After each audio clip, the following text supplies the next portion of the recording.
Hello, my name is Mr. Aguilar. I was given the opportunity to share with all of you information on a new history elective course for the future. The title of the course is called The History of Modern East Asia, and the focus of the course is, as you can see in the top right, how does the diffusion of ideas shape societies? I'll get a little bit more into that later, but some basic course information. Keep in mind that it's just a semester long course, and this will only count as an elective credit. So yes, the focus is like the study of history. It doesn't count as like a history credit in like your graduation requirements. So you're probably like, okay, then why should I take it if it's just an elective credit? Well, there's a lot of reasons. I kind of tried to sum it up into just three right here. Just a baseline understanding of East Asian histories and cultures. If history is the study of the human condition, or at least that's a huge component of history, it's probably pretty important to understand how a large group of society and peoples live. And unfortunately, we don't really have too much of a chance to dive into Eastern cultures with the current history curriculum. So this course is like a nice kind of mix up if you want something a little bit different, just a greater, broader understanding of how people from all across the globe live, behave, and value systems, that kind of thing.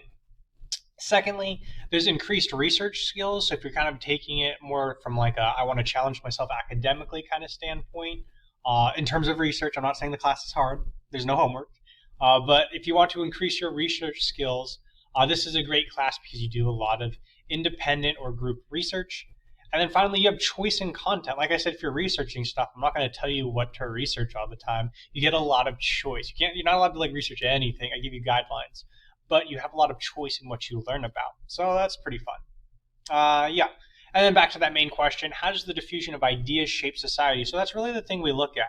We look at how ideas from either the East or the West transfer across hemispheres, how they change and they adapt in the new area of location, and how these ideas are retransmitted back to their source of origin. And all the while, how does that shape societies? And that's like really abstract, so I'll kind of walk you through our course map really quick. So first up, Unit 1 is the foundations. I probably should have said this earlier. Modern East Asia, unfortunately, like it's only a semester, so I kind of have to like focus it like time based and then also like uh, region based as well. So we are only really focusing on Japan and China. I will try to throw in a little bit of Korea there, but again, it's only a semester, so we had to make cuts somewhere, right? But anyways, Unit 1 Foundations, we start our study in about the 1400s, roughly.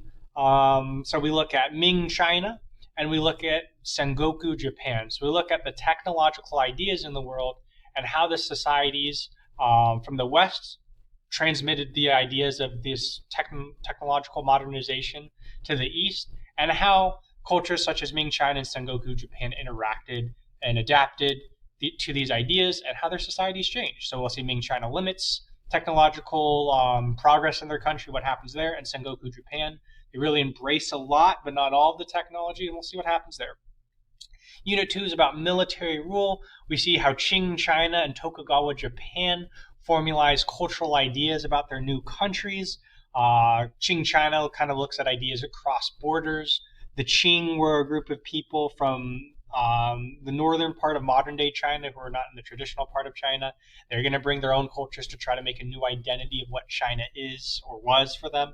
And then Tokugawa Japan, they're not getting ideas from borders to create a new identity for Japan, but rather they're getting past ideas of what Japan formerly was and mixing it with what Japan was at that point to create what Japan should be. So yeah, that's really cool. Next up, Unit 3 is the humiliation and the rising sun. We look at how economic ideas bleed into societies and how they adapt and change and how those affect the societies. You see the pattern I'm going with at this point, right? So we look at late Qing. We look at how illicit black markets affected their society, specifically in a case study of the Opium Wars. And then we look at Meiji Japan, specifically mostly like the Meiji Restoration, which is kind of like Japan becoming a modern kind of great power. And then also how the ideas from Japan, the Zaibatsu, really melded with these ideas of capitalism from the West to create something distinct. Next up, sorry, this kind of cut off, but Unit 4, Empires and Democracies, we look at how political ideas transfer across borders, yada, yada, that thing I keep saying over and over. We look at China, how it shifted from a republic early in its and it's in the century, in the 1900s, because this looks at like basically like the early 1900s to the mid 1900s. How they start off as a republic and how that shifts to a Chinese Communist Party, which they are today. How it's distinct from the communism we see in other places or saw in other places of the world, like the USSR and Eastern Germany, like that kind of stuff. Next up, we have Japan. We look at how they started off using ideas of imperialism, mostly adapted from the West, and ideas about warfare, such as like a lot of German ideas, and they were an empire at that time. Now they shifted to a democracy. Why? How so? What did that mean for the society? What's distinct about Japanese democracy? That kind of thing. Okay. Next up, you have your capstone. Sorry, I tried to keep it to 5 minutes, but this is gonna be like 7. My bad. Your capstone. You basically just get to explore any idea. Nintendo, TikTok, whatever idea you want to explore, as long as that idea or institution travels from either one hemisphere to the other, it's changed and adapted in one of those hemispheres to the other, and the idea is retransmitted back. You're like, that sounds really confusing and abstract, not very specific, Mr. Aguilar. Well, don't worry, I give you like a little template of how to do it, and I also have like an example. So like, don't like not take the class because you're like, the capstone sounds really confusing. I promise I'll make it make sense, okay? If you take the class. And then finally, what do you get in the end? Well, you now have a research portfolio that's shareable and demonstrates your understanding of East Asian cultures and historical knowledge, which is going to be a really valuable asset.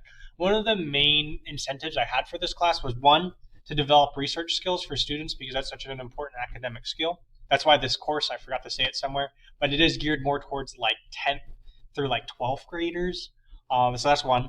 But then two, I really see the world not like wholly, but there's definitely going to be, in my opinion, a bit of a shift of importance, and that's already happening, in my opinion, away from the West a little bit and towards the East. So an understanding of East Asian cultures and histories is going to be a valuable asset, in my opinion, in the future. So yeah, hopefully my little 5-minute spiel that turned into a 7-minute, my bad, sell for the class sold some of you. So whenever the course is offered, please forecast for it in the future. Thanks. Let me know if you have any questions. You just type in Jose Aguilar into the little Gmail thing, and then I'll just answer your questions on Gmail. Or you come to me at A202 if you want to talk, like one-on-one. Okay, bye-bye.